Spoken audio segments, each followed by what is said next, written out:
Something moved him next door that isn't human. They did kill a girl over there. It's horrifying.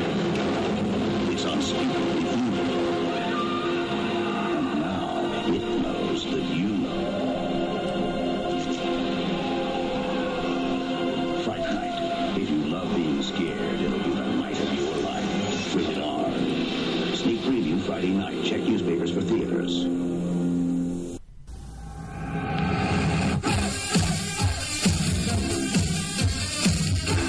Back to the show.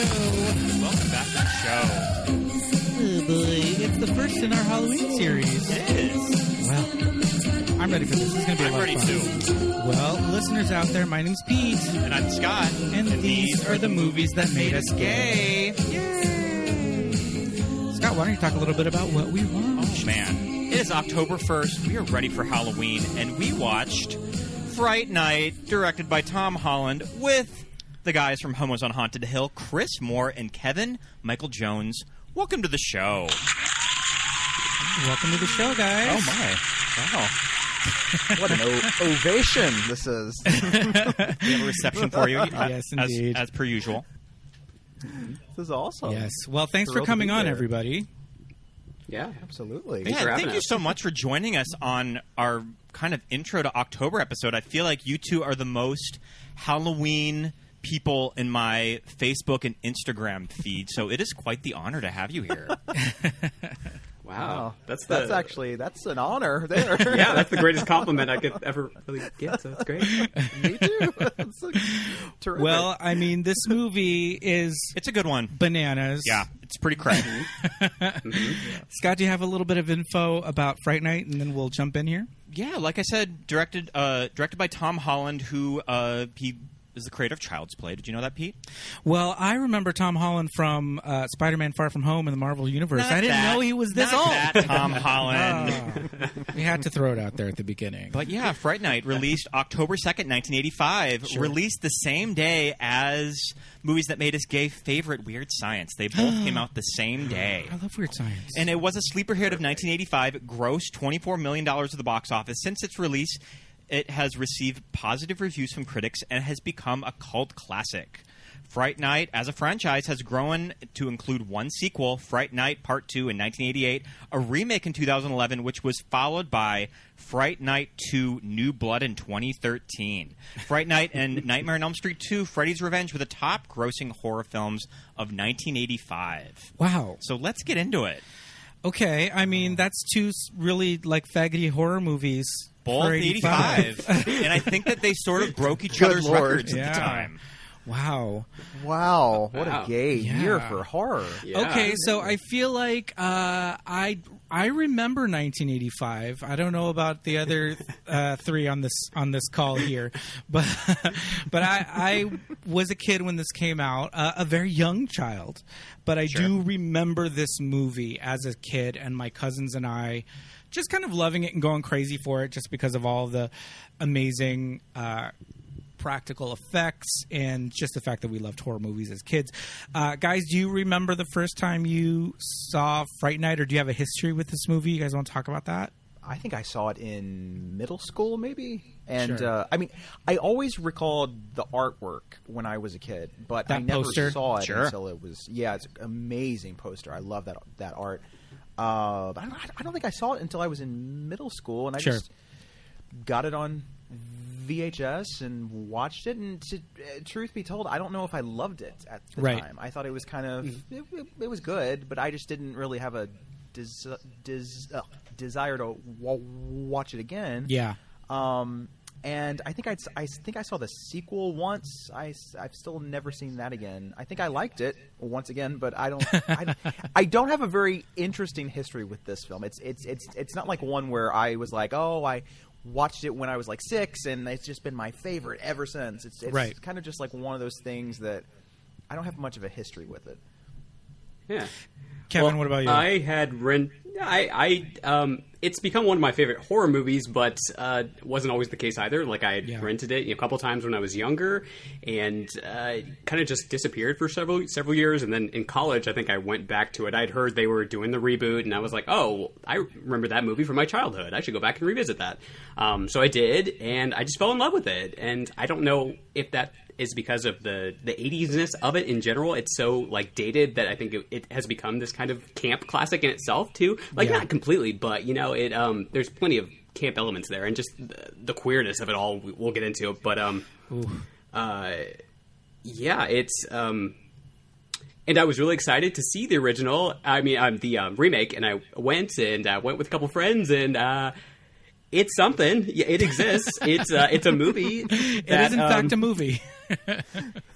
And it was written by Marty Noxon, who did like Buffy the Vampire Slayer and everything else. Sure. I was excited for that, Yeah. and it's fine. Like, it's something. But yeah, doesn't really hold the candle to the original for me. So Yeah, for sure. I think for me, seeing it in 1985, right after Gremlins, I think my little kid brain just thought that it was Zach Galligan and just assumed that it was the same character from Gremlins. I have on my notes Zach Galligan and Timothy Hutton from Ordinary People. If you just cross those two actors, Sure. you get this guy. Yeah, I You can get see that. Ragsdale. I can see that. Yeah. And then later on, as I went into my preteen years, we had Herman's Head, the amazingly terrible short-lived sitcom that he was in. And that was just another thing where you're just like, oh, Herman's Head, it's the guy from Fright Night. And it brought back memories of Fright Night. And yeah, as kids, because we were so young, I feel like in 85 we were like 6 or 7. So it was that thing that to a little kid, this was like the craziest, scariest movie. There's some nuts practical effects, like I said. The weird, werewolf situation. You know, Marcy Darcy's, crazy, clown face. You know, weird shark mouth thing that's going on at the end. So I think that's kind of why I had this real affinity for it. But yeah, when you go back and watch it as an adult, this movie's gay as hell. Sure. So my intro to this movie, I think I watched, and the remake had been out for a good few years before I rented it on our TV. I rented it in 3D. I remember you were out recording for your other podcast, and I just watched it one night. I was like, I have 3D glasses. I'm just going to watch it in 3D. And I liked it. And I didn't really have a context for the original at all. Yeah. I just knew that it was vampire moves in next door to the suburbs. And I liked the remake. Like you said, it's not great. I feel like if you're comparing it to the usual trash remakes of the 2000s, it's not bad. It's like it's not like the Black Christmas remake of 2006 or even like the Prom Night or Fog remake. I mean, even Total Recall is just so forgettable. But yeah, definitely like the remakes from this time that don't really exist, like the Total Recall remake, that they're just sort of there. Yeah. And I mainly just remember that Toni Collette plays the mom. Yeah, I feel like the mom character in this movie has about 4 minutes of screen time, but when she's there, oh man, I love her. Sure. Yeah, she's owning. great. Yeah. She's fantastic. I think that's why I was a little mad in the remake because it's Toni Collette and she has 4 lines and she does nothing. I think she's out of commission for the last act of the film completely, and I'm like, you have Toni Collette, use her. My God, Why? Come on, And is there vaguely a romantic subplot between Colin Farrell and Toni Collette? Does he ask her out on dates and she starts going out with them? Yes. I think there was something like that. Yeah, because they cut out the entire male roommate storyline from the original, so it's it's less gay automatically. So why do I care? You know? Exactly. Yeah, I forgot about that. Yeah, they just cut out completely. This live-in carpenter situation. I have a lot of questions. Oh my God. Okay, so just to give a brief plot synopsis of Fright Night, and we don't have to go beat by beat into this, but teenager ? Charley. Sure. If they say so, I don't know. And again, tangent number 1. I've said 2 words, but to bring it back to Gremlins, that character is he's an adult. He works at the bank, but he just still lives in Kingston Falls, and he still lives with his parents, and it's not really addressed because it's 1984. So not going to college is just like, okay, don't go to college. But get there's a still job. remnants of that script of when that character was supposed to be a child, though, that I don't think ever left the script. You mean the fact that his best friend is Corey Feldman, Yes. who's fully 10 years younger than him? That's true. Okay. That works.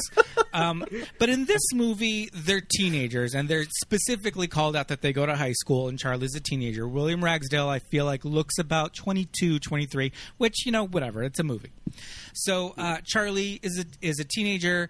It starts off with him and his girlfriend attempting to, quote, make love, as she repeatedly describes it. I love the fact that she's constantly talking about making love to him. She's classy. I mean, Yeah. because she's got like that. Like, I don't like her hair in this. It makes her look like a mom. Like she Yes. doesn't look like a teenager. I feel like once she finally actually, lets her hair down, she looks great. And I'm like, why couldn't she have had that hair for the entire film? Like, why does she look like a 48-year-old soccer mom? I don't get it. Nancy Reagan of it all, Yeah, just go for that's the exactly conservative. It's Very true. The wig journey for the girlfriend Amy, we're definitely going to go through that. But Amy, the girlfriend, is played by Amanda Bearse, famously known as Marcy Darcy. And all you're just thinking of when you're watching this movie is just Marcy Darcy from Married with Children. Or at least that's what was happening with me. But maybe that's why Amy, the character's hair is so short, because Marcy Darcy, noted lesbian. Iconic Lesbian has just always had this cropped haircut, her ever since she was a teen. But I have to say, I like her performance as Amy. Oh yeah. I think she's good. Great. She's good. Yeah. The hair is funny because it is this short, Nancy Reagan style. It's that 80s length of short hair, but they'll still like throw in a tiny little ponytail. Mm-hmm. In like weird spots, like right on top or like right to the side. So that's funny. But while they're attempting to make love, Charlie sees that, neighbors are moving in to the mansion next door. It's like a Burbs-style old house on their block. Yeah, it almost looks like it's the same backlot set from like that and like, I don't know, like the Ghost and Mr. Chicken or something. Like that's what it looks like. So we were wondering that too. Use the same backlot? So we have a pretty good memory of this backlot because we have done the Universal Backlot Tour many times. Yes, indeed. And we can clock that set like there's no tomorrow. Yeah. I don't think it's that. I think it's another neighborhood set in Los Angeles. It's definitely a set, though. okay. Could have fooled me. It looks like I almost thought that the house. that house. I almost thought that the house was Elvira's house from Mistress of the Dark. I thought that maybe it's the Munsters' house. But yeah, those are very specific to that Wisteria Lane, Universal Street, Colonial Street. Colonial Street. But there are some reverse angles where it's probably not that. But the neighbors are moving in. Charlie thinks he sees a coffin and just throws Amy off his lap. And That's the thing. Yeah, it's like they're ostensibly they're about to have sex, but of course the first distraction he finds, he doesn't want to have sex anymore, basically, and that's it. That carries over throughout a good chunk of the movie. Like he's always distracted from having sex with her, and he sees these two guys carrying these giant coffins, like you said, just like packing wood essentially, and it's just. How do you read this? And most other movies with teen characters, the entire movie is built around the guy trying to get the girl to have sex with him. Mm-hmm. Yeah. We're making pacts and we're making bets and we're doing all this stuff to get the girl in bed, and this girl is good to go. She's down to fuck. She's hot to trot, and he's just like, but did you see the neighbors, what they were bringing in? Did you see what they're taking out? Like, all this nonsense. And when we first meet the mother, because they Amy's just like, all right, screw this. If you're not going to bone me, I'm out. And the mom asks them if they're having a lover's quarrel. Yeah, I love that scene. The mom is so great. The mom basically steals the entire film, and She does. She really is only in like 4 or 5 scenes, but Yes. she's such a cuckoo. I mean, she's just I adore her. I wish they would have worked her into the last act of the movie somehow. Yes. Yeah. Yeah. Oh, that'd been amazing. I love But yeah, her. her dialogue is crazy. She tells them if they're having a lover's quarrel, but it's good that they're having a quarrel because if they don't fight before they're married, then their marriage is going to fall apart. Like, all this nonsense. And he's like, Mom, I'm 17. And she was like, Marcy, tell your mom, like, I'm bringing something to, like, poker night. Oh, yeah. I love that. Yeah. Love that. Yeah. And then, of course, I hear he's got a living carpenter, right? Yeah. Yes. With my luck, he's probably gay. He's probably gay. I love it. So they address it right in the first Right 5 minutes. away. Yeah. And I've been told that Tom Holland he never understood why people thought this was gay, and I'm Oh, like, my goodness. Even Chris How Sarandon can they said that that didn't really click as they were making it. I've watched that like 3-hour documentary that they did, and I don't remember a whole lot Right. from it, but I remember they specifically asked like Tom Holland, and yeah, he just pretty much is like, oh, I guess that's there. People have told me that's there. I'm like, okay, Tom. But there's staging of so many scenes, especially with Chris Sarandon. Yeah. I mean, Chris Sarandon, who just looks my like he mind. got his wardrobe from like a 1984 International Mail catalog. Oh my god, yes, that red scarf. Lots of it's very international Sweaters mail. and- It's very like Chess King, like mall mail guy stores at the mall. Chess King, all that good Yeah. stuff. So the neighbor, this guy moves in. He's single, but he's got a live-in carpenter. What is that all about? Who knows? Also, I wanted to say, like, it's interesting that he moves to the suburbs. Like, he doesn't get, like, a mansion on the hill. He doesn't get, like, a cabin out in the woods. I guess if he's just investing in real estate. Sure. Like, Interesting. he got I this didn't house even at a good think about price. that. Because That's he's true, just going to yeah. bring people over there to kill them. You'd think he'd want a place that's a little more secluded. So And he's no one not would discreet. spy on Like, him. he's doing this just, No. I mean, people are just walking through his door on this neighborhood. Yeah. I get the Broad feeling that he daylight. moves around a lot too. Maybe like Yeah. after people start to get suspicious, maybe he's like, let's go on to the next place. But who Maybe knows? so. Yeah. And also, this suburb is adjacent to a large city because as they're walking Amy home one night in a later scene, they walk her through Skid Row, apparently. Yeah, they're downtown L.A. Yeah. So yeah. there is a metropolitan center that he could have found an apartment in where he could have lured these unsuspecting babes. These babes that he does bring in, that Charlie sees, he sees this one woman just show up and she's like, oh, is this like blah, blah, blah street? And he's like, oh, that's next door. Disappears. This woman, oh my God, these are like straight up like Playboy Playmates. Definitely. Very, like, Miss September, Miss October. Yeah. Very much so. Yeah. I can see it. So maybe If that's they what- remade this, like Anna Faris could come back and do there like you go. house routine. I mean, they've Oh my done a God. remake, but why not remake it again? Because they just keep remaking movies over and over again. So why not? I would be so into that. She's just like, this is wrong for me. I'm just going to leave. And it's a completely different movie ever since then. Yes. I would love be that. amazing. He's so good. But maybe that's what threw, Chris Sarandon off because his character just keeps banging these chicks. True. But There's- then yeah, his there's that. his manservant has to like patch up his wounds on his knees in front of him. Yeah. I mean, he's at least a little bi, right? I mean, Yep. come on. Yeah. This is- And it's like even when he's banging the one woman, he's like making eyes at Charlie there across the Yeah. way, and Yep. it's not subtle at all. It's not like an evil look, like "Stop looking at me, kid." It's like, "Oh, why don't you?" It's like, oh, you're gonna keep watch? look and see what happens. yeah. like you like Exactly. watching. And that scene where he's patching the wounds, it's even staged and shot like he's giving him a BJ. Yeah. It's blowing him. Yeah. yeah.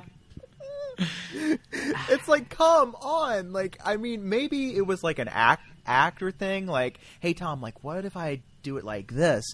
And he was just like, sure, do what you want. You're an actor. I'm a director. I bow down to you. Sure. True. And then it just ended up looking like that, and they were. But then why did he have to pull? But... Why did he have to pull the shades down? That made it look even more suspect. Oh. I love it. Well, I mean, it feels like Jonathan Stark, who plays Billy Cole, is almost more in on this than Jerry, Chris Sarandon. Chris Sarandon, I feel like he's just living it up, and he's like, I'm a vampire, so everyone is attracted to me, and I'm in my own little world. Whereas Jonathan Stark is playing it like, male partner, and it's fascinating. Exactly. Yeah. He is, because he's the one. He's the one that's there. That's kind of deflecting when Charlie brings in the cop, and all these questions come around. He's just like, "What are you talking about, kid?" So. Yeah, he's the one that's kind of protecting Jerry. And so, yeah, I feel like you're right. I think that actor would have to understand, like, what the hell? I think I read, some IMDb trivia where Chris Sarandon said, well, I just took it as Dracula and Renfield. Sure. It's like, because is that character a vampire? Guess you could, but... Is he fully turned? He's out during the day. It's unclear. Yeah, he's a bit of a mystery. It's like, but at the same time, it's like, why would he be there unless he was getting something in return? You know what I mean? I don't know. It just doesn't. Yeah. It doesn't. Depending on like which version of Dracula, you read, watch, or whatever, sometimes that character is played more homoerotic or even homosexual, and it's a fascinating thing with that. For sure. And then later on in the movie, it's like Ed kind of takes over that role of the kind of Renfield sort of thing. We have to get to Evil Ed, which is like the gayest thing about this movie. This actor, Stephen Gregory, I think his name is? Jeffries. Stephen Geoffreys. Stephen Geoffreys. Yeah. I'm obsessed with Stephen Geoffreys' performance. Dirtbag. So good. He has this voice like Bobcat Goldthwait from Police Academy. Yeah. Always lamp here. This delivery is iconic. I can't even begin to describe it. So, okay. Evil Ed. I feel like in another movie, they would kind of show Ed and Charlie both probably being bullied a little bit more. The school outcasts. Yeah. Because later on, when Jerry does, decide to fuck Evil Ed.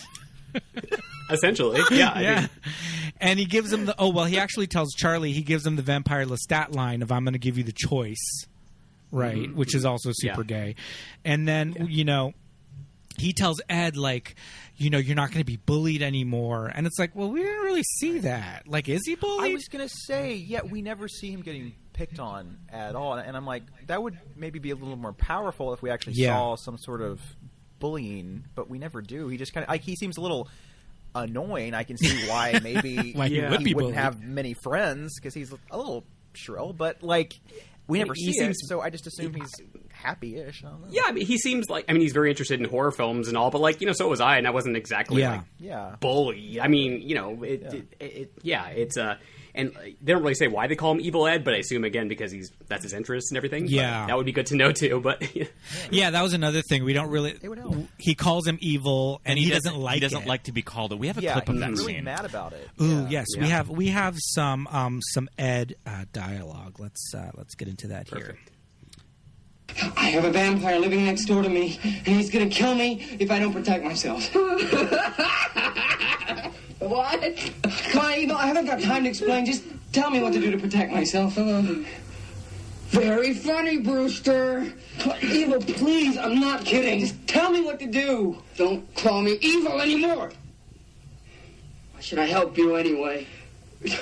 Look, I've got $8. You help me, and it's yours. Well, far be it from me to turn down a fool's money. Now, where and when do you expect the vampire to attack? In my bedroom tonight.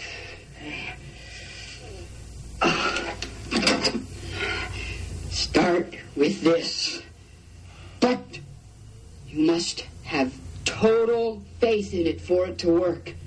Then get some garlic, links of the stuff you can wear around your neck and hang from your window. If he comes for you, that'll be the way. Then, of course, there's holy water. But you got to get a priest to say a blessing over it first. I feel like I went to high school with this shithead kid.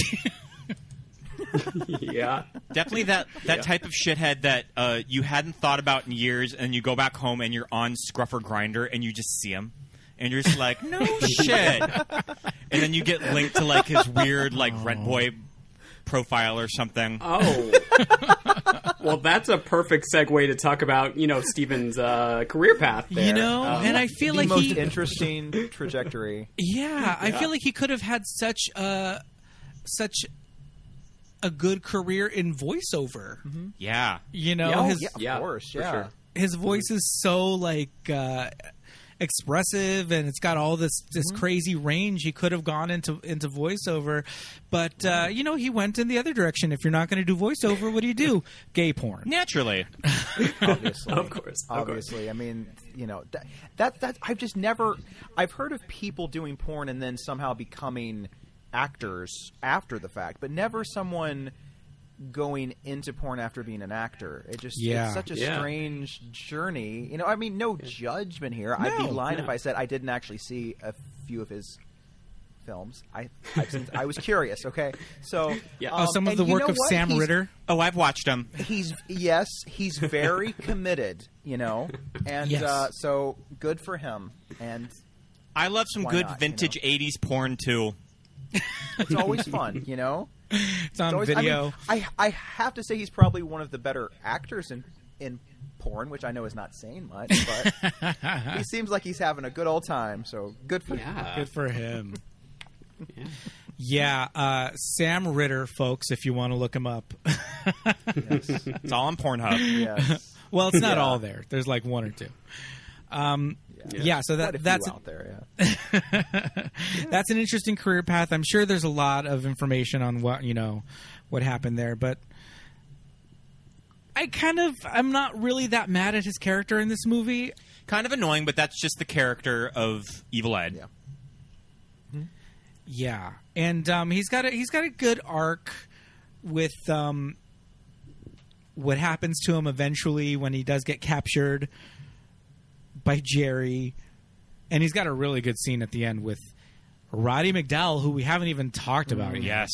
Yes. McDowall. Showy queen, I love him. old Hollywood Roddy McDowall. Yes. Oh my goodness! Oh God! Yeah, he's you so said it, dude. game in this too. He's having a blast, and you can just tell. It's so great. Yeah, I do. Okay, I appreciate the fact that what they were trying to do in showing that this is a person who, in the universe of this movie, has been an actor for a long time, was in movies, these really kind of shitty B movies, and now he's doing this horror hosting gig. And so they're trying to illustrate that he's maybe a little bit older than Roddy McDowall was at the time. But this, like, Halloween store, like, spray can silver hair situation is a little distracting. It's a bit much, yeah. 'Cause, it seemed like Roddy took pretty good care of himself. Yeah. Even up until the end, So I think they were trying to make him look like he was more, down on his luck. I mean, he does do this. He does help these random kids out for like what is it, like a $500 like bond savings bond or something. Like, so great.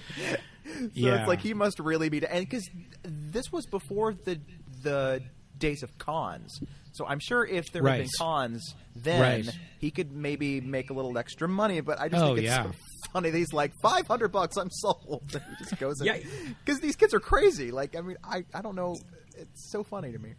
He seems very directionless by that point in his life, and here come these kids with like a little bit of money, and why not? Something fun to do for the day, and it's so funny to me. I love that. I find his character really fascinating because there's kind of like a sort of a bittersweet quality Yes. to him. You know, where it's obvious his life hasn't turned out exactly as he had planned, but he's just trying to do the best he can. It's just a really sweet character, and but how do they find him? Like, it seems like he just lives like a few blocks away, and I'm like, where do they live exactly? Because if this does take place in L.A., I guess it would make some kind of sense because actors tend to live there. But it always kind of seemed like this took place somewhere like more in the Midwest, and I'm like, how do you get to this guy from there? You know, I do assume that he's just kind of a local TV horror host, and I'm guessing in smaller towns like that, you can just well, if he's hosting, you know, Channel 6 or whatever, I'm just going to go down to the studio and just go to payroll. Yeah, at probably the local studio. in the 80s, you could just go do that and just be like, I'm here to talk to Peter Vincent, and they'll just like, okay, here you go. It's a lot more loosey-goosey back then.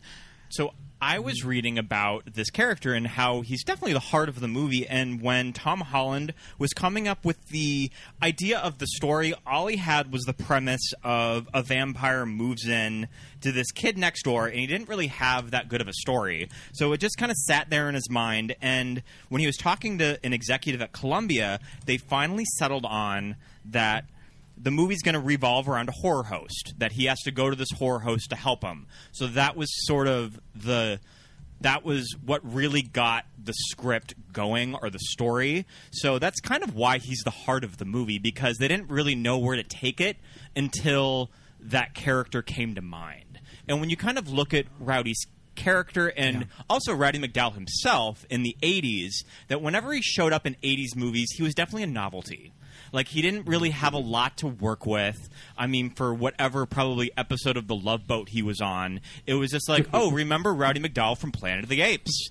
And I think that he's given a lot to work with in this character, and I think that he probably saw a lot of his career in this guy. That he was just sort of a novelty in the industry, and he's given a lot to work with. Yeah, I agree. And I'm a sucker for any time in a movie like Galaxy Quest where they play something on TV or a movie and they have to become that. They have to like rise to the occasion and become that character. I love that. Also very like Romancing the Stone. Just sort of finding yourself in whatever kind of field that you write about or you act in. I love that. That's a good point, because there's that sort of idea of people have seen him in this iconic role for so long, and maybe at one point in his life he thought he was closer to this character that he used to play in terms of being really brave, but he's down on his luck and he doesn't feel that way anymore, and here come these kids and they're like, you know, can you help us with this? And he's like, yeah, well, this is a chance to actually be a brave person, do something with my life again. And that's a great, opportunity for him. I struggle sometimes with the, like, if you did the queer reading sort of the film, like, Jerry is sort of the representation of, like here's all the queer, things that you could be doing here, Charlie. If you were an adult, this is, like, all this queer shit you could be doing. And then where does, like, Roddy come in? Where is Peter? Like, he's kind of like this Dumbledore, like Obi-Wan kind of character, but he's still very queer. So it's like both sides of the equation are very queer. You have the Jerry really like bisexual energy, and then you have this showy queen Roddy McDowall, and it's fascinating. I don't know. So great. Maybe Peter Vincent is there to say, like, okay, you can have your like crazy 20s like club going grinder finding ways, but eventually you're going to just end up being a plant gay that lives a quiet existence. Yeah, I'll buy it. All alone. Yeah, I don't know. I'm just spitballing here. Apartment. But yeah, poor Peter Vincent gets fired from this horror host job, and it's really interesting that as early as 85, there's this commentary on horror that all the kids are interested in now, and he specifically says is like mask-wearing maniacs that are chasing virgins. And it's like this idea of the classic movie monsters kind of like falling by the wayside. We do have a little bit of that clip. We're going to listen to it right now. Unfortunately, none of your generation seems to be. What do you mean? I have just been fired because nobody wants to see vampire killers anymore, or vampires either. Apparently all they want are demented madmen running around in ski masks, hacking up young virgins. Now, if you will excuse me. I believe in vampires.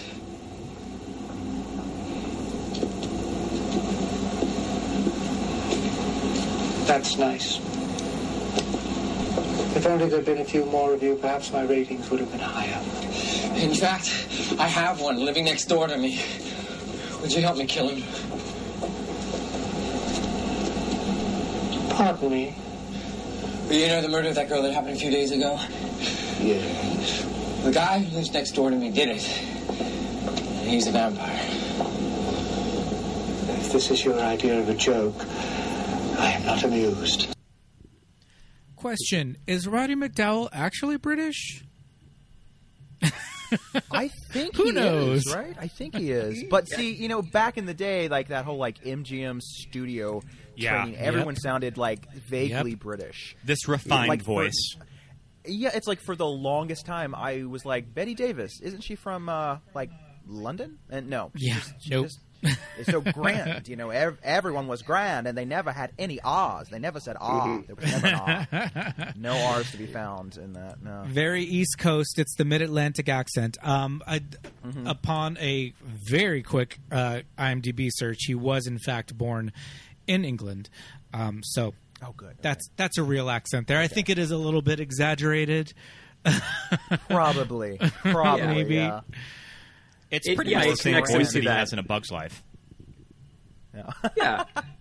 It It's connects him to that definitely- the Hammer films and everything. Yes. You know, at one point That's they're watching true. that Christopher Lee film, and I love what you said too about like, you know, how the film brings you back to that era, and it everything in the 80s was nostalgic for the 50s, you know, and but at the same time, this, like you said, it's a lot of these older monsters are being pushed to the wayside, or they're being made fun of. Like Monster Squad, I love Monster Squad, but it is sort of poking fun at the monsters to a large degree as well.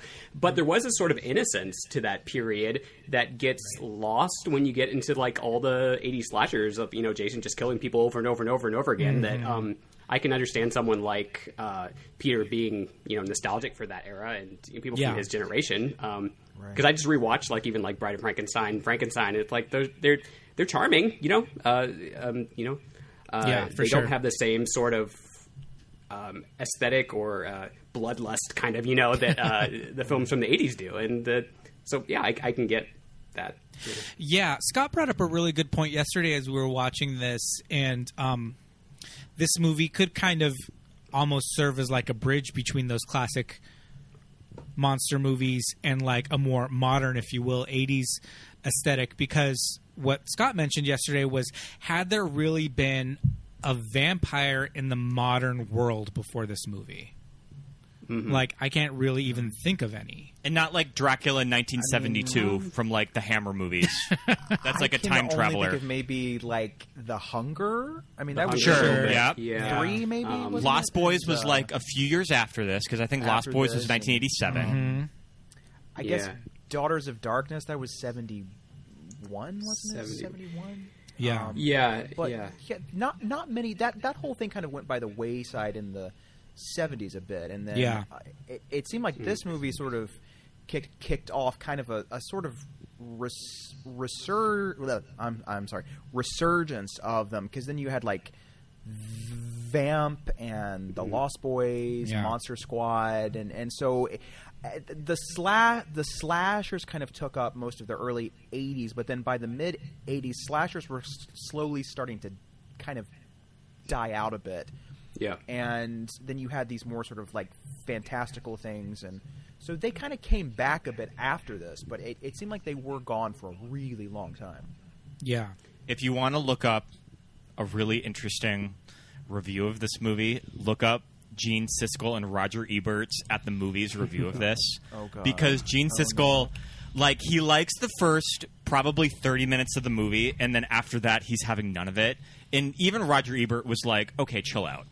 And that's pretty much like the debate that Gene Siskel was having, that he just didn't like just how gross it was, the creature effects. He didn't like that it resorted to that, and Roger Ebert was just like, it's a vampire movie, and this is like 1985. So, like, that's what you're going to do in a new vampire movie. In a modern, yeah. And he was just not getting it. That's Siskel true. Yeah, was because such a baby. A little fuddy-duddy. he's the worst. Yeah.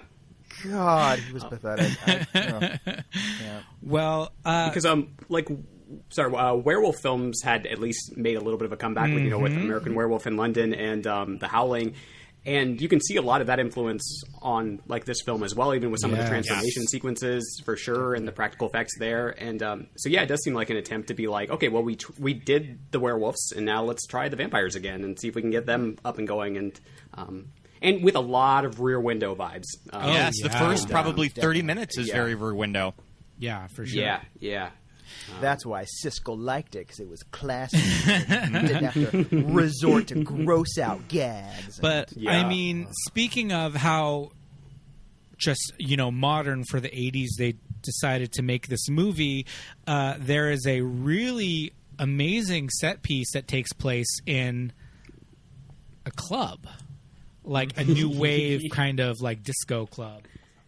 Yes. And there's some great shit that goes on in this scene. Yeah. Yes.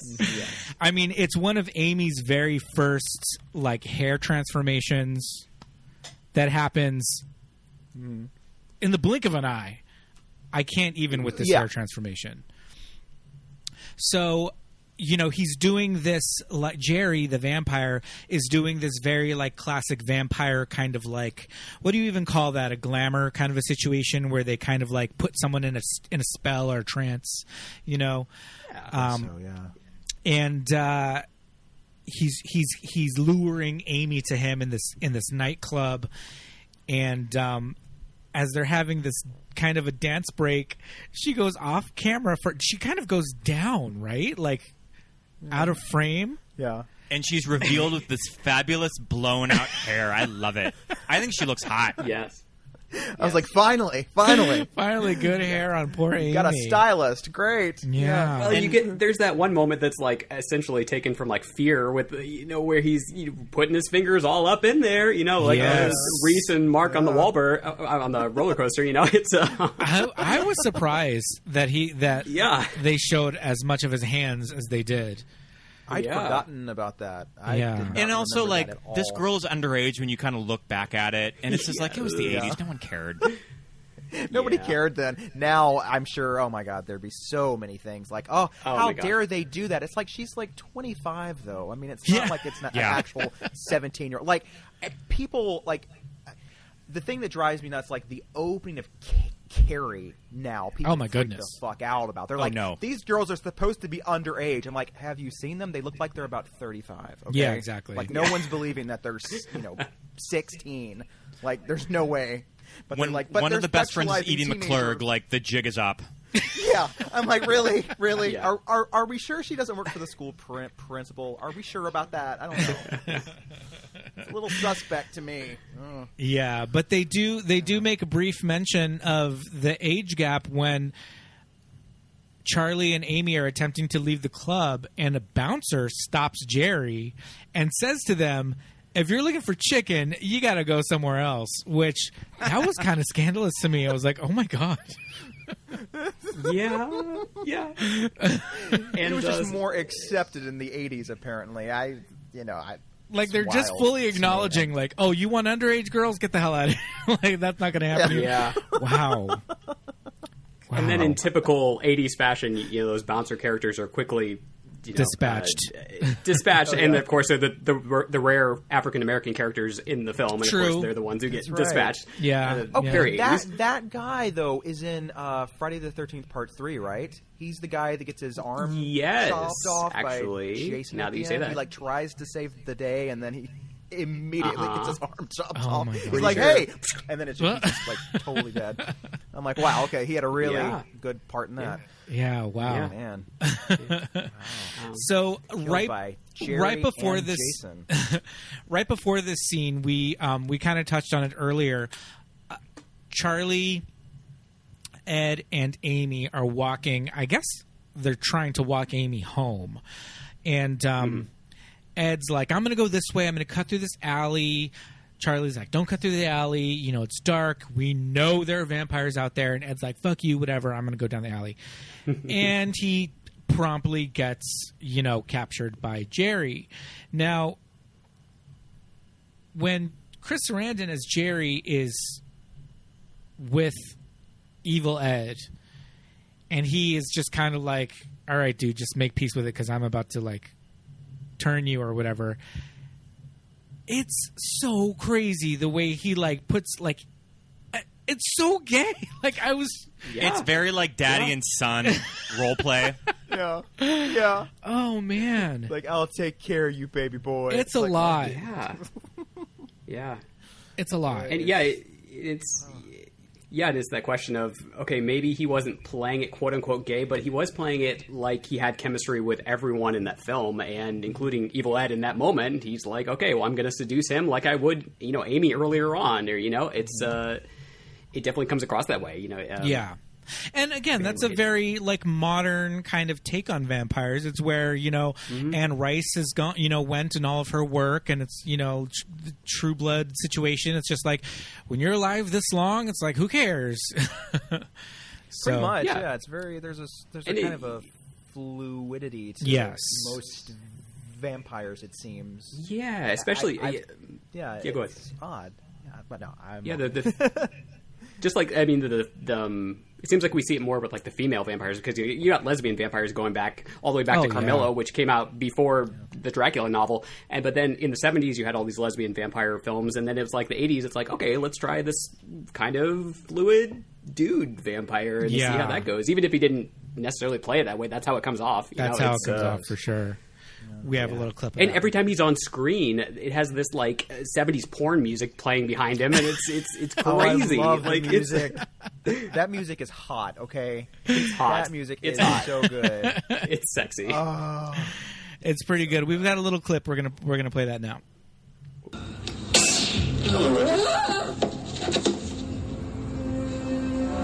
You don't have to be afraid of me. I know what it's like being different. Only they won't pick on you anymore or beat you up. I'll see to that. All you have to do is take my hand. Here, Edward. Take my hand. The score is done by Brad Fiedel, who did the Terminator theme. Mm-hmm. Oh, yeah. I can hear that. Yeah, I love it. I love it so much. I think it's that one cue in particular, I think, is really great because it is it's a sexy little number. I like it. It is. It's yeah, fun. it is. It is. It's kind of like Tangerine Dreamish, you know? It's for sure. I often kind of forget about it, but, you know, a few years ago, you know, when Stranger Things came around and, like, all of these movies, all of these horror movies and properties started using this very, like, 80s synth aesthetic, you know, you just automatically think of, like, Terminator. Or the Chariots of Fire guys that did Blade Runner. Vangelis. Vangelis, yeah. But yeah, this kind of falls in with those, and I forgot about it. And when I was watching it last night, and just you saying it right now, it's definitely fits in with that, you know, that aesthetic that these movies and TV shows are kind of stealing, really. Yeah. I love it. I love a good synth score. I'm so glad that it's kind of coming back. I really love it a lot. I mean, I think it's really used super effectively in It Follows. Yes. I just... Absolutely. Yeah, we've talked about that before, too. Oh, good. Okay. Yeah, we're big fans of It Follows, and it's just like everything about it, you know, the aesthetic, the sounds, all of that. So, yeah, I think that this movie really uses that score, you know, extremely well. But yeah, just the dialogue that Jerry is giving to Ed, man. Shit. I know what it's like to be different. Oh, I love it. Also, just a vampire named Jerry. That's what they land on, Jerry. Oh, yeah, Jerry. Jerry. So Jerry Dandrige. So when do we think Jerry was turned? How old do you think Jerry is as a vampire? Oh, man. Good question.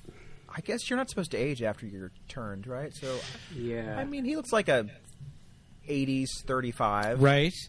Well, we don't really get the full view of, and we haven't even talked about this yet, the whole Love Never Dies situation with Amy's, like, painted portrait in all of his, like, stuff. Yeah. They kind of So I would have loved to have really seen, like, a full version of that to kind of get an idea of the era that we're coming from, you know? That's true. Yeah, they never really specify when they first met and like, had their fling or whatever. It's just sort of it almost it sort of feels like they put that in there more towards the end and just sort of wanted to have some kind of a connection between the two characters. They don't really go into it as much as I would have hoped. You know, it just it's another sort of Dracula montage because it's always like the Mina Harker character is always being reborn and he's always meeting her and etc. So I think there is a whole lot of Dracula in here. We talked about Renfield earlier and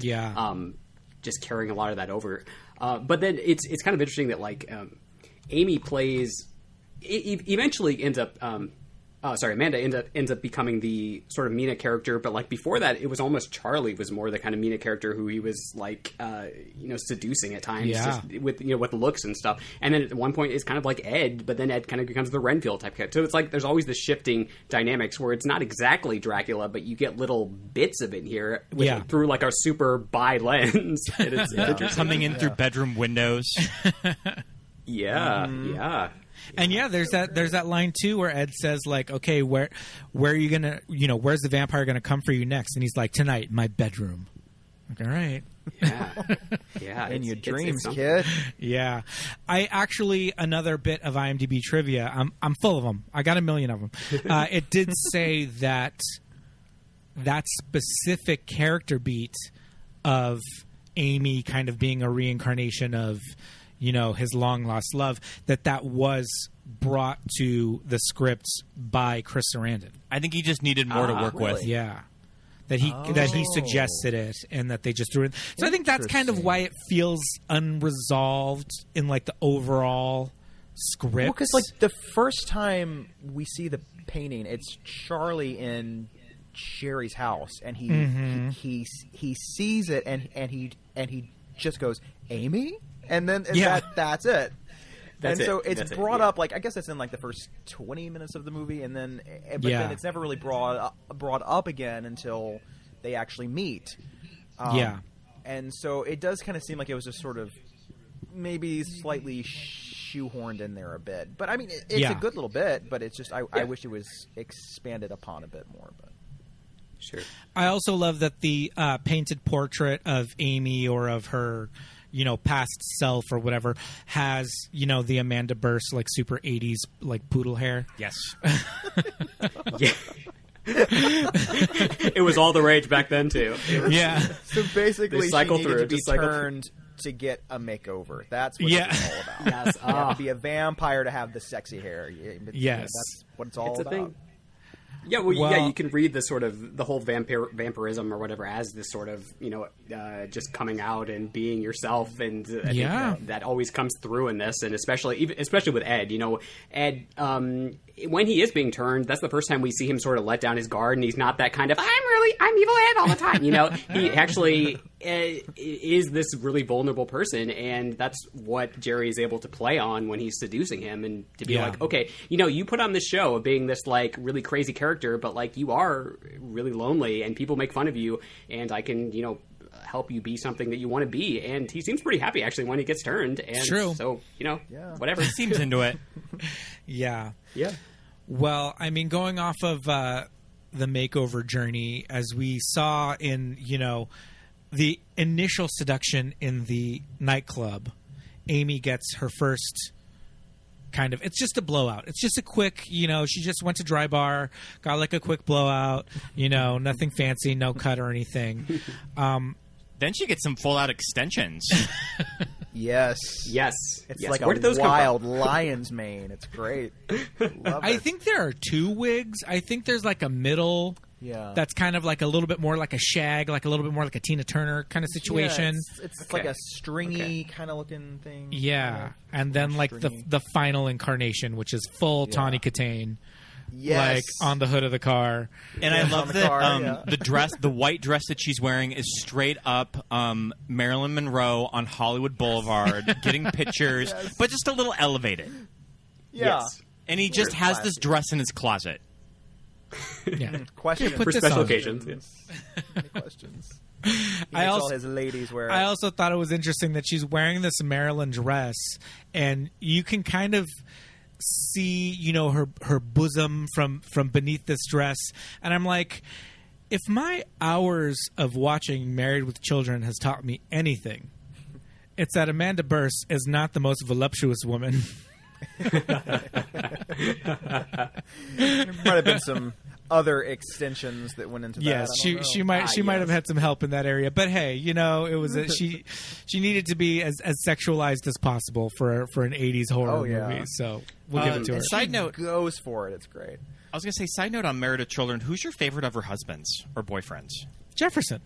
Who's the second guy? Jefferson, yeah. He's Nobody my likes favorite. Steve. Mm-hmm. Steve was fun, but he needed to go, and he did. And then we got fine-ass Jefferson and Ted McGinley. Ted McGinley's so handsome. Oh my god. And actually really funny too. That never happens. Was.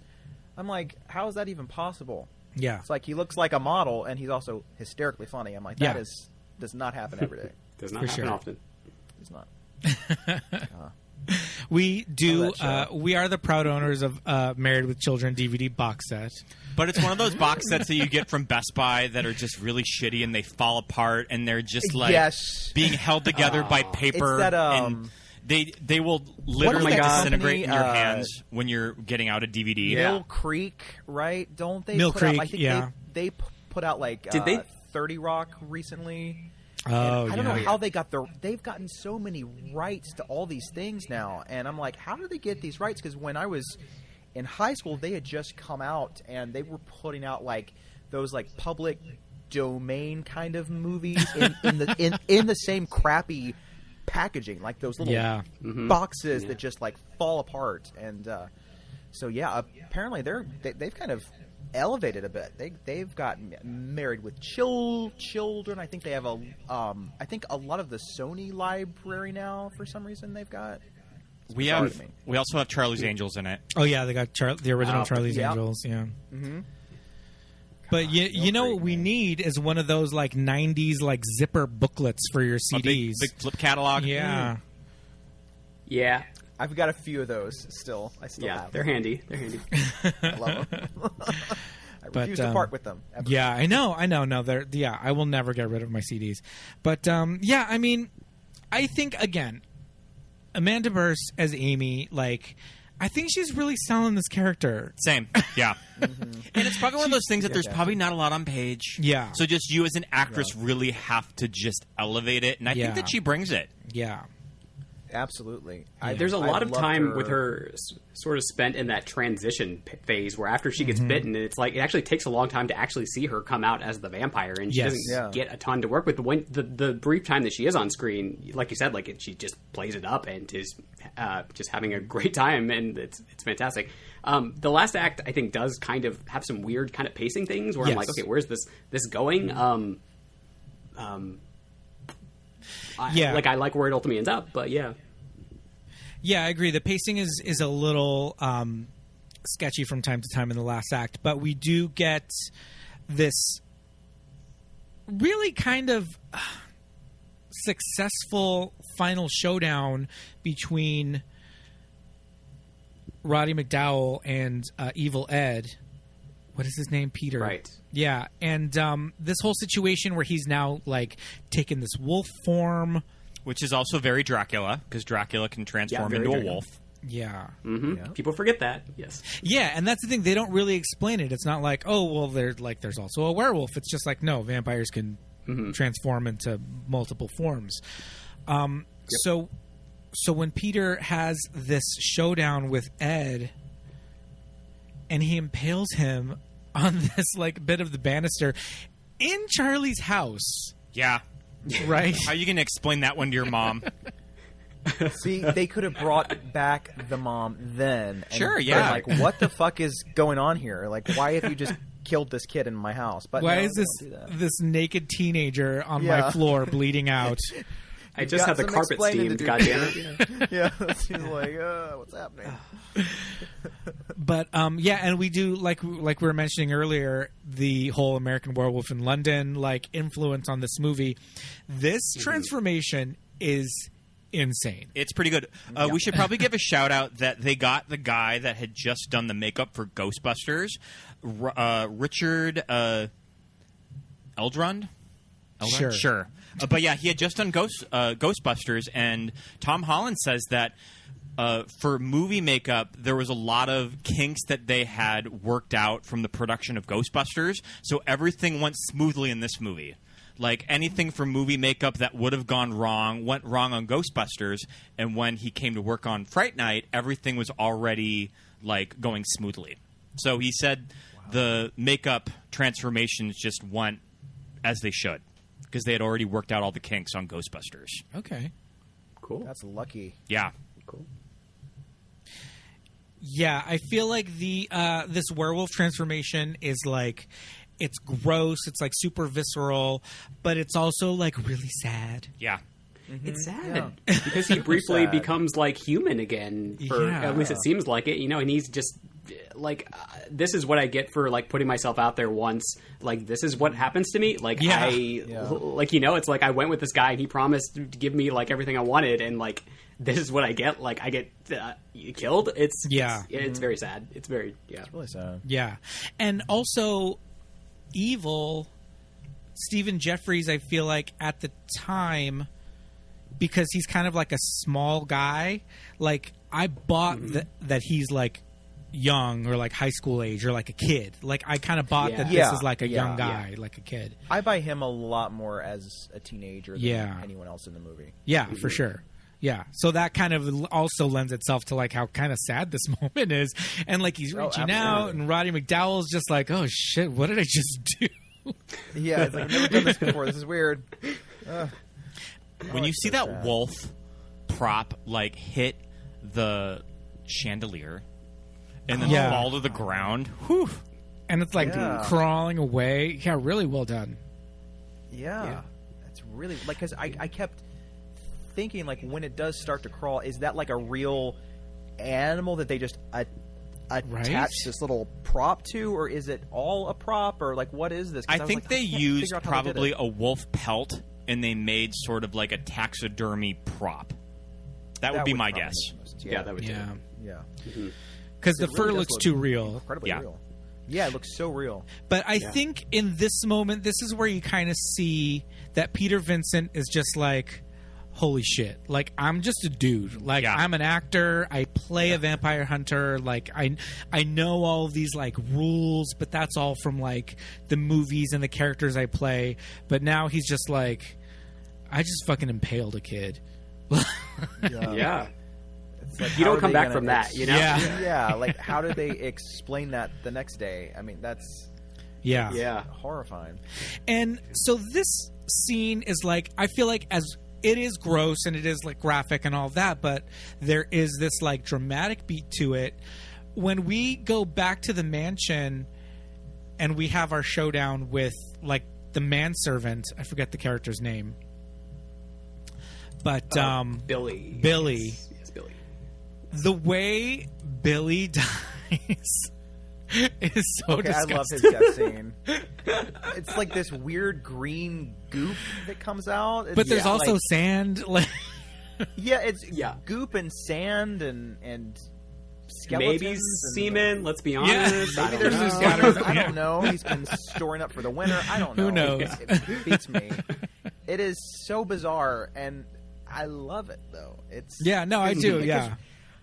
I've never seen anything quite like it, and that's always a good thing, you know, when they can try to find some interesting way to kill a vampire that we haven't seen yet. And I'm not sure what all the goop is supposed to symbolize, but it looks cool. That's all that counts. It's not really clear what he is. Yeah, like Renfield. Often it's like, is he some sort of golem? That's kind of what I get, like something that has been like crafted, but I don't know. It's hard to read. Yeah, because then you get into all this whole like half vampire situation and like all the rules of like, well, if you kill the head vampire, then all the half vampires go back to normal. And it's just like, then that starts to get a little muddy. But I feel like at this point he's probably like, there's a word for it when they're just like a half vampire or something, where they've been bit but they haven't been fully turned. I can't pronounce that word. Our guest from the Lost Boys, Billy, would know. Right? Billy would know. We'll have to reach out to him. But yeah, this death scene is iconic. It's disgusting, but it's very pretty gross. Yeah, but it's very 80s horror movie, and it's like, again, I keep going back to Gremlins, but it's like the bar is kind of set with these movies, and after that, I feel like you just couldn't put out a horror movie if you weren't going to include like something for the kids to just like throw their popcorn in the air, like, and lose their goddamn mind. Yeah, grab their date's knee. Yeah. I just love it. I love those practical effects. I miss them. I miss them a lot. They've kind of sort of fallen by the wayside. I mean, I remember the remake. The only scene I remember is when Charley rescues a girl that's like trapped in Jerry's house, and they go outside, and I guess she's been turned, and they go outside and she just explodes into this computer animated crap, and I'm like, God. I don't remember any of it. I miss those effects. I miss the effects. I mean, there's not. It had a lot of computer-generated effects. I remember that as well, and like a lot of like first-person things where like you'd be driving in a car and it was like you were in a video game, and because I saw it in theaters, and I remember distinctly like, what the fuck is this? Like, I'm like, I didn't come here to see this. You know, you're right there, man. I feel like the only thing that I liked about the remake was I liked that they just set it in Las Vegas. That it's just a very sun-soaked desert city to just juxtapose like a vampire moving there. That's kind of like the best thing that the remake had going for it. And then I think it's kind of interesting that they chose to have a Chris Angel type as the Peter Vincent character. The Peter Vincent character. Very interesting, because I guess by that point horror hosts weren't really a thing. I mean, I guess the only thing I could think of was maybe if they went to like a con and talked to some like B-movie actor who used to work on vampire films and tried to get them, but that's really the only thing I could think of that would maybe possibly work. Right. Because that whole sort of type of show just doesn't really exist anymore, you know? Yeah. But it works better in the original with Roddy McDowall because Roddy McDowall is down on his luck and he's just sort of a broken man when they find him. And he just sort of of gets the strength with helping Charley to save the day. And you don't really get that in the remake. Yeah, I feel like his character in the remake was just maybe like a drunk, maybe? Just like a drunk sort of B-list megastar or something. I don't know. Yeah. I was like, is that really like that big of an arc? Like, I guess I'm gonna get sober and kill some vampires. Like, it's not give a shit. I mean, the sort of enduring legacy of vampires is always interesting. It's like every several years we try to take another stab at him, and that remake was kind of coming on the heels of Twilight. Right. And of course, like True Blood was just starting. Like there was that brief period from like 2008 to like 2010-ish where they were doing a lot of vampire suck. You know, you even had that Vampire Suck movie, which I've heard was awful. I never saw it. But it's interesting that like, you know, these figures continue to endure, but we keep like reinventing them a little bit and seeing what we can do a little bit different with them. And this one is very 80s, like we've been talking about. You know, everything about this from the fashion. And at one point, Charley has on a like life preserver vest thing, like Marty McFly does from Back to the Future, and it's I love it. Oh, we were noticing how Charley dressed just, I don't know if it was like, maybe it was like an Alex P. Keaton influence or very something. Formal. Just tweed, sport coats and corduroys.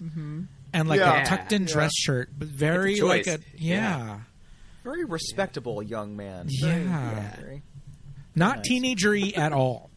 No, not at all. I'm majoring in Reaganomics. Yeah.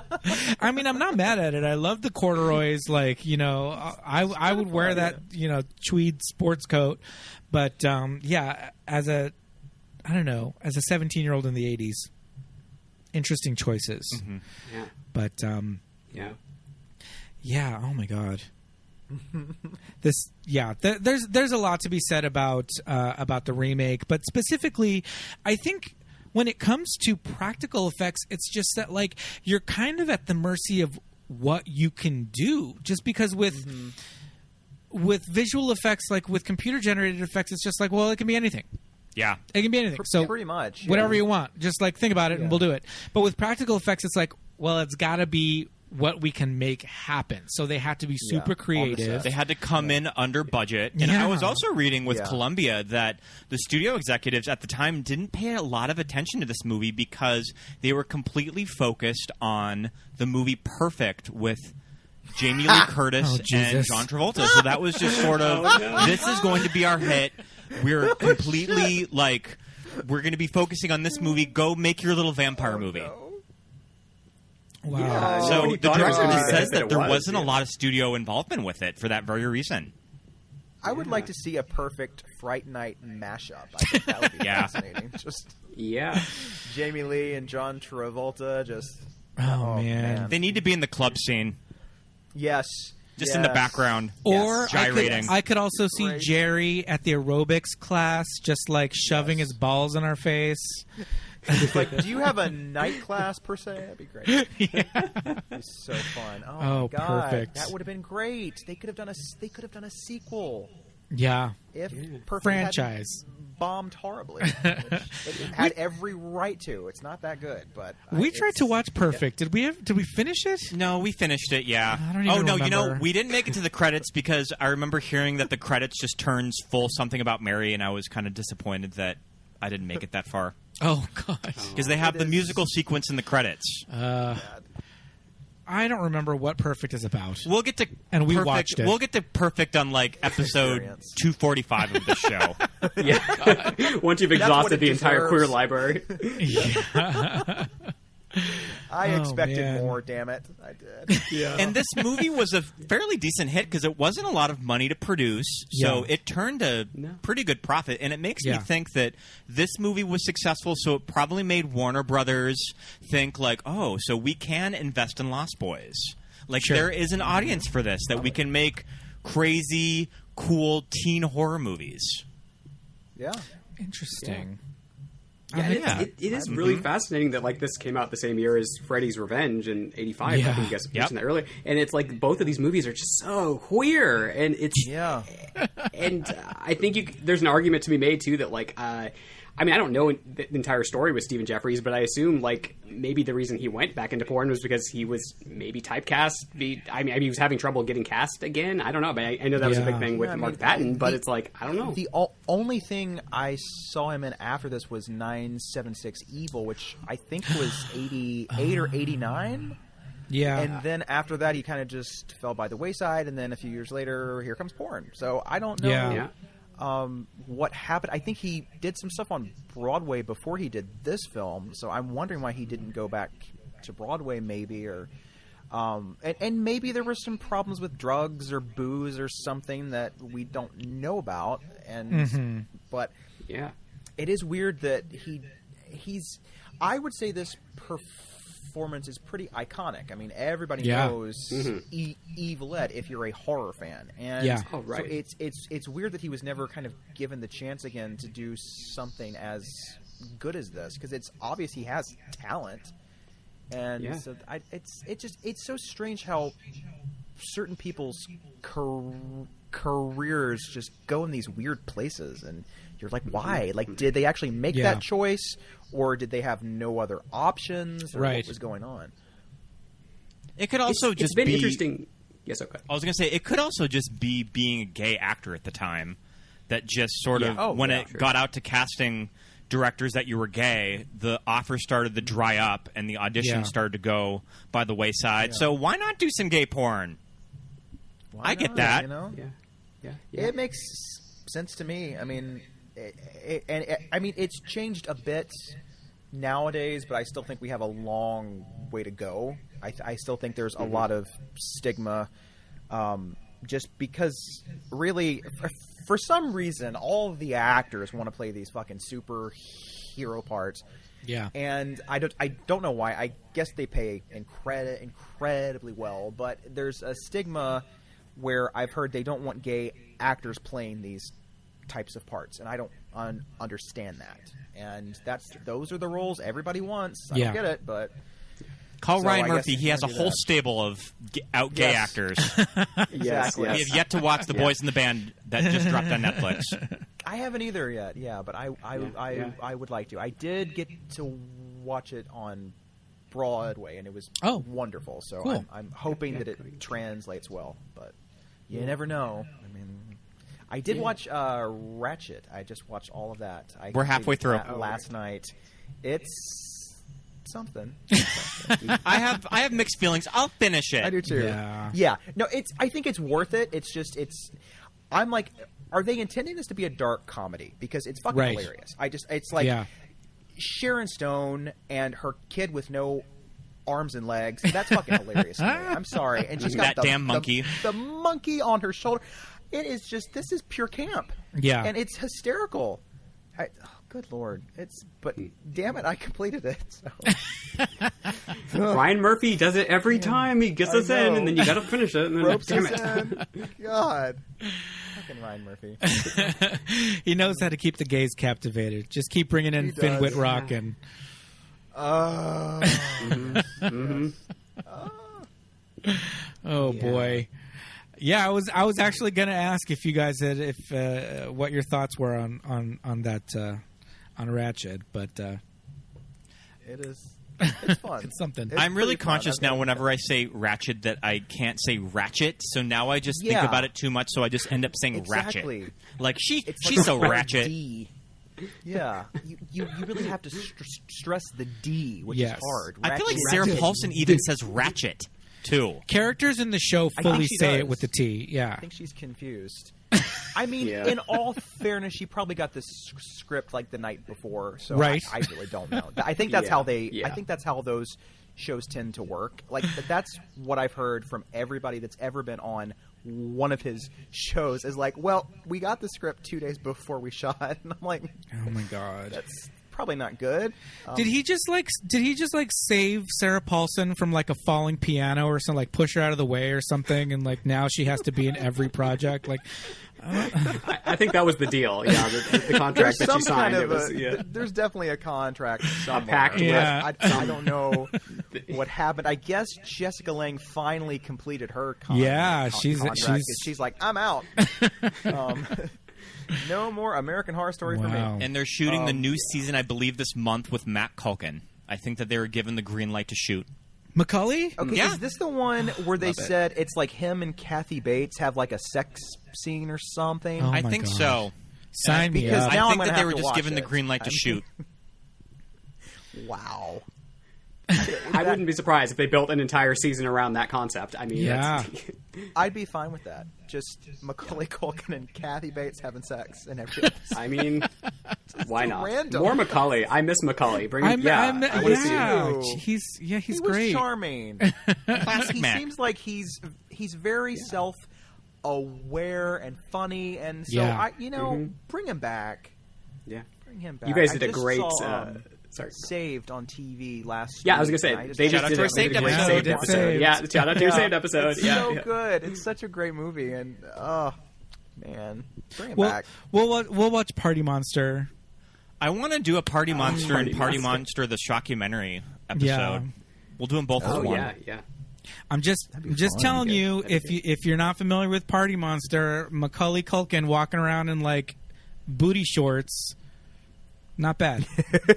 Seth Green doing a pretty decent James. Not bad. St. James too. Yes, indeed. Man, it's a great movie. Yeah. Well, I feel like we've gotten a little bit off track, but that's okay. Trust us, we're very used to that. Let me look through our notes and see if I have any like last minute. I know. I feel like we've gotten through a lot of Fright Night.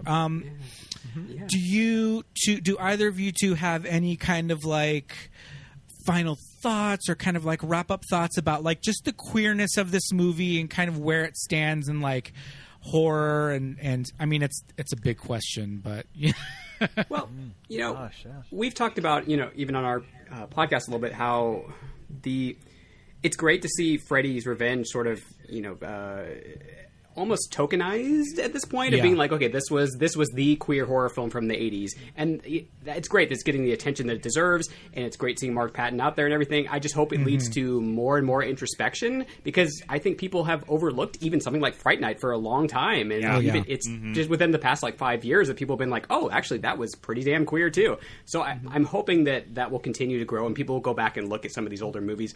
When we covered The Hitcher a couple months ago, we just realized like, I don't know, Chris, I don't know what your thoughts on that was, but I was just like, how gay this movie is. And I was like, Chris, this is so good. This is so good. This is so good. Yeah. I could not believe it, because I think I had only seen that movie once too, probably around the same time that I saw this movie, and so to rewatch that, I was like, oh my god, like when are they gonna fuck? Seriously, like it's the entire film is just like, okay, we're gonna build up until they finally just have sex, and it's just those movies. I don't.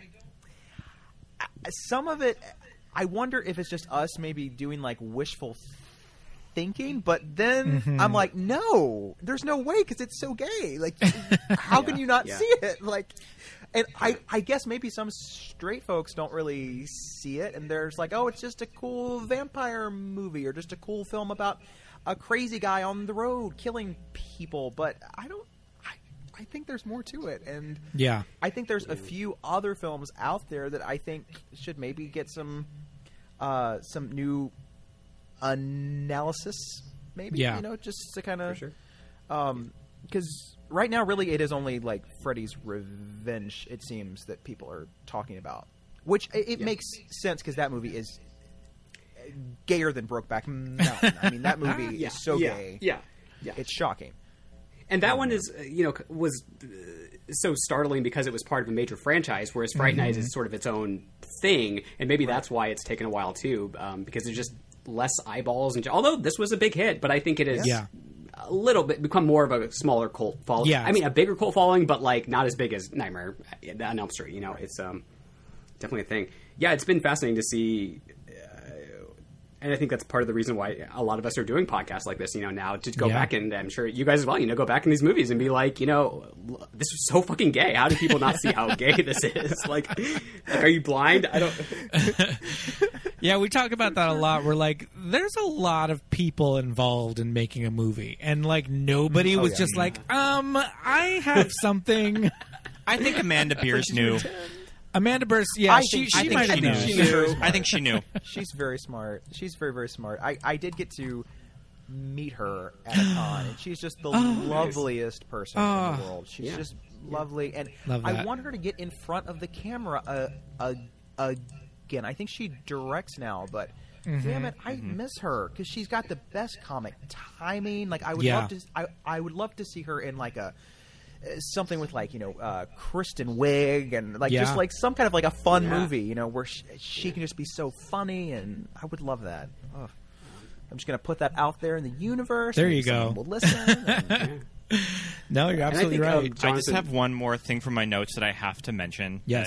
When I look back, when I watch it now, I'm just like, gay. So Jerry's getaway car is a Jeep Wrangler, because of course it is. Like, they're these two fags like doing their getaway in a Jeep. Wow, you mean the car Cher drove in Clueless? Yes.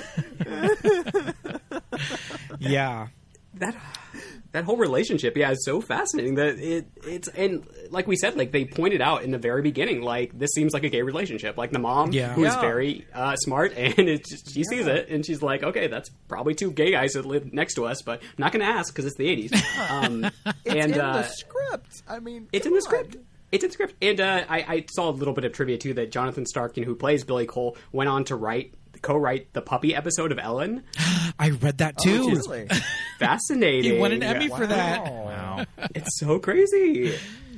But yeah, a straight man. Just gay. Yep. Yeah, straight man. Straight man. Yeah. Ally. Ally, there you go. He puts the A in LGBTQIA. TUV, double helix, XYZ. Wow. Oh my goodness. Well, can't keep Fright track. Night. Boy, Great did we get through all of this movie? I think we might did. have. I've never seen Fright Night 2. I'll have to check it out. Oh, really? It's not bad. It's hard yeah. to find because I think it was only on tape. No, it did come out on DVD, but I think it's been out of print for like 20-something years now. I think it came out like in like 99 or 2000 from Artisan, which they just Gotta love Artisan. Blair Witch Good Project. Lord. God.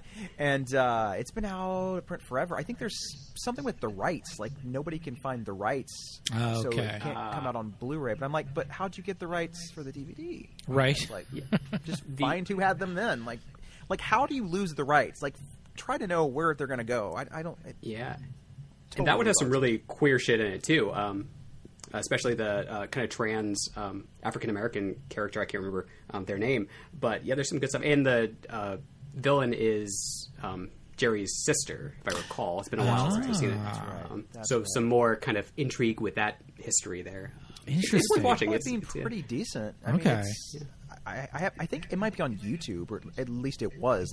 And I think it was in widescreen too, which the DVD was not. Oh wow. Because Artisan always loved to just throw crap on there. Pan and scan. And, yeah. Oh, do you know who? Pan and You know who scan Fright Night 2? So I'm looking at IMDb. Fright Night 2 from 1988. It's directed by Tommy Lee Wallace from John Carpenter's Halloween crew. 3.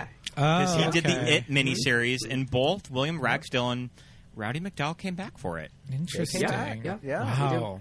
It's really not bad. It's worth checking out. For sure. Okay.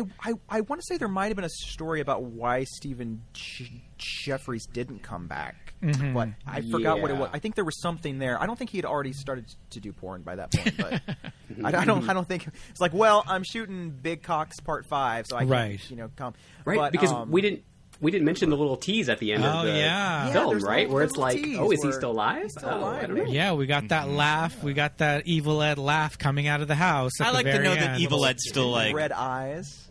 a little rascal and like making trouble. Yeah, I That's can believe hopeful. that. Yeah, For sure. going to the Wow. clubs and Yeah. Okay, well, we'll definitely look up Fright Night 2. Maybe we'll check Videotech to see if... I just saw that it's $83 on Amazon, Oh, so shit. we'll Good check our local price. video store. They might have it. They just might. I remember it being pretty entertaining, so I think it's worth a watch. I'd like to watch it again because it's been a long time. Wow, well, you Yeah, heard it so here it was first, released by folks. Artisan, and I wonder if Artisan just absorbed some B catalog and they just distributed it in 2000. I don't know. Yeah, because I'm trying to figure out because they still owned like Waxwork and stuff, and they finally put that on Blu-ray, and then the Prom Night 3 and 4. I think there's some weird rights problems with those two. So, and they put those out too, and I'm just trying to figure out like what happened here because then they were bought by Lionsgate. And then it's like some of their stuff they kept and some stuff they didn't. And I'm like, They why went through did you weird keep that financial money? issues, and it's like, Artisan, get your shit together. You made a gazillion dollars from Blair Witch, one of the I know, most that's like like the most profitable successful independent movie movies of ever. all time. Yeah, it's like you gotta have something, Still right? profitable, Like, yeah. What the hell? Wow. It Makes no sense. Yeah. Well, boys, And every- why don't you tell us a little bit about your show and where people can find you on social media and all that good stuff? Well, we're the Homos on Haunted Hill, and we like to talk about movies that don't always get a fair shake. You know, we like to talk about some stuff that might be a little controversial. We just did one on the Lords of Salem, and now we're doing one on another Rob Zombie movie next week, Halloween 2, which a lot of people seem to hate, but we've got some hot takes on it, so we'll see if people still listen after hearing that one. And yeah, we just like to talk about stuff that fills us with joy, I guess. Yeah, sometimes through a very specific lens, sometimes just things that we like. Like I said, when we covered The Hitcher, we literally did a whole queer reading of that film, but like some films we just kind of talk about and like just because. And we're on social media at Homos and Haunted Hill on Instagram and on HOHH Podcast on Twitter and Facebook. So you can follow us. That'd be great.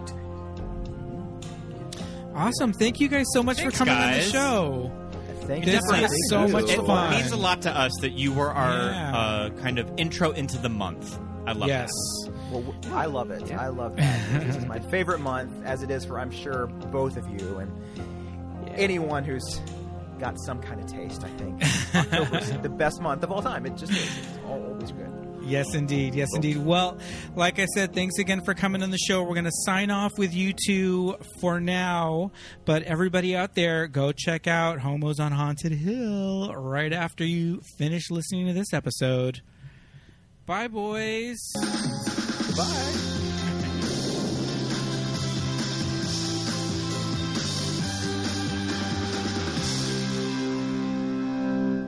And thank you for listening, everybody. Another great episode in the can. Yes. Did you love it, Scott? I love the month of October. We have such a fun lineup of movies. I can't wait. Yes, indeed. Good start to it. Great start to October. Scott, do you have a couple of reviews that you'd like to read? Oh, yes, I do. I love reviews. We do. We have 2 great reviews left on our iTunes location from Nacho Man 7777 titled Like Hanging Out with Your Friends. These guys are so much fun and comforting to listen to. It's like they somehow got a hold of my favorite movies and decided to make a podcast of them. One of my favorite LGBT-themed podcasts. I wish it was around when I was growing up. Oh, that's so sweet. Highly, highly recommend. Love Keep that. up the good work, guys. I love that. Thank you that so makes me feel good. much. Thank you so much. Love it. And we have a second review. This one is from iTunes user. This is Suboptimal. 5 stars, baby. And the title of the review is Going Through the Episodes Like Potato Chips. Can't stop. Good movies and good vibes. I'm really in love with this podcast. They have a way with movies and movie knowledge. The podcast is spreading happiness and rainbows everywhere. Scott and Peter have excellent skills and great guests. Makes it super fun and easy to listen to. Makes me rewatch movies, listen to the episodes of my favorite movies, and plan if I will rewatch the movie first, then listen to the episode, or vice versa. Wow. Love that. Thanks. This is Suboptimal. Thank you so much. We love iTunes reviews. Why don't you write us a great iTunes review and we'll read it on the next episode. It helps us kind of get ourselves out there on Apple Podcasts. Makes you trend more when you have more reviews and ratings. So. Algorithms. It just helps. It's algorithms. We also would like to give some shout outs to our Patreon patrons. As part of our Patreon patronage, for even $1 a month, you'll get a shout out on each week's episode. And if you pledge a little bit more, like maybe one trip to Starbucks, maybe one extra value meal, you'll get some really great additional content on Patreon. But we'd like to shout out to our patrons right now: Joshua Clement, Aaron Bent, Melinda Jim Shirley, Jessica Something, Nick Thomas, Christine Asher, Rufino Kabong, and Mitchell Ralston. Thank you so much. We love you, patrons. You all rock. You all rock so much. Stick around for another great ooky, spooky, kooky Halloween themed. Our next week's episode is going to be real good. It's one of my favorite guests that we've had on the show returning. Awesome. Well, you're just going to have to listen to find out who it is. Thanks, everybody. We'll see you next week. Bye. Bye.